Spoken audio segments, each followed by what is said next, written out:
Madam దేశం కోసం నేను ఇక్కడ ఉండిపోయాను చెప్పారు. గత 8 ఏళ్లుగా మిసెస్ మామ్ కంటెస్టెంట్ రన్ చేస్తున్నారు.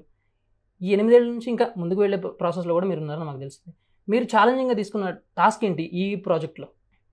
ఇప్పుడున్న పరిస్థితిలో నేను అన్నిటికంటే ఛాలెంజింగ్‌గా తీసుకునేది 2 విషయాలు. ఒకటి నార్మల్ డెలివరీస్‌ని మనము ప్రమోట్ చేయడము.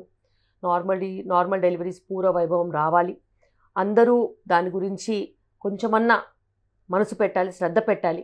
ఎందుకంటే ఆ వ్యవస్థని మనం కాపాడుకోవాలంటే మనం ఆరోగ్యంగా ఉండాలి.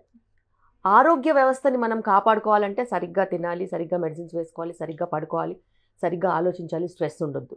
మరి అలాంటప్పుడు ఒక నార్మల్ డెలివరీ అవ్వాలంటే తల్లి ఆరోగ్యంగా ఉండాలని అనుకున్నప్పుడు ఆ ఆరోగ్యం అనేది తనకు ముందు ముందు కూడా చాలా పనికొస్తుంది.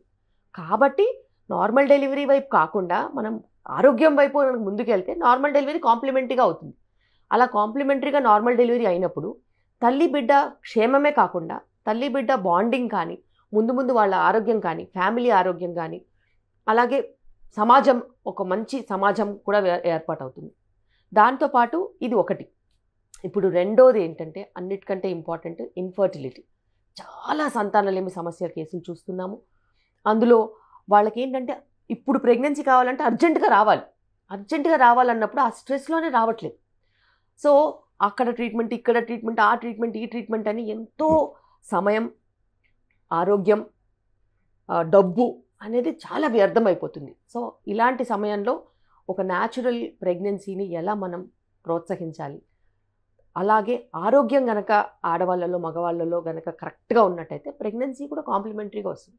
సో ఇదే మిసెస్ మామ్కి మేము ఎలాగా మనము కృషి చేస్తున్నామో నార్మల్ డెలివరీ వైపు, అలాగే ఫర్టిలిటీలో కూడా న్యాచురల్ ప్రెగ్నెన్సీ మెథడ్స్ వైపు ఇప్పుడు మనం ఫోకస్ చేస్తున్నాం. మేడం జనరల్గా మీరు చెప్పిన ఆన్సర్కి జనాల్లో వచ్చే కామన్ పాయింట్ ఏంటంటే, ఎంత పెద్ద హాస్పిటల్లో పనిచేసే అంత పెద్ద డాక్టర్ గారు నార్మల్ డెలివరీ కోసం పరితపించడం ఏంది, మామూలుగా వీళ్ళు సిజేరియన్ చేసుకుంటే వీళ్ళకి ఎక్కువ డబ్బులు వస్తాయి అనుకుంటారు కదా. మీకు ఇంకో విషయం తెలియదు, గత 10 సంవత్సరాలుగా ఏ డెలివరీ అయినా కూడాను మేము సేమ్ బిల్లే ఛార్జ్ చేస్తున్నాం. ఓకే. సో ఆడవాళ్లలో డబ్బు విషయాన ఎటువంటి అన్యాయం జరగద్దు. అన్యాయం ఎప్పుడు జరగదు? రెండిటికి బిల్ సేమ్ పెట్టినప్పుడు ఎలా అన్యాయం జరుగుతుంది?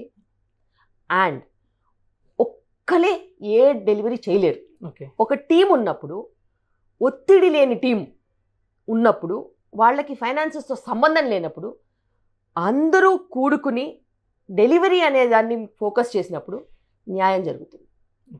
నేను ఉన్నా లేకున్నా, నేను ఇంటికి వెళ్ళినా కూడా, నేను వెళ్ళిన వాళ్ళు నాలాగే నార్మల్ డెలివరీ వైపు మొగ్గు చూపిస్తారు. అంతకంటే ఎక్కువ మాట్లాడాలంటే తల్లి బిడ్డకి ఏదైతే క్షేమమో అది నార్మల్ అయితే నార్మల్, సెక్షన్ అయితే సెక్షన్ చేస్తాను. సో అలాగా ఒక వ్యవస్థ అనేది నేను ఏర్పాటు చేసుకున్నాను.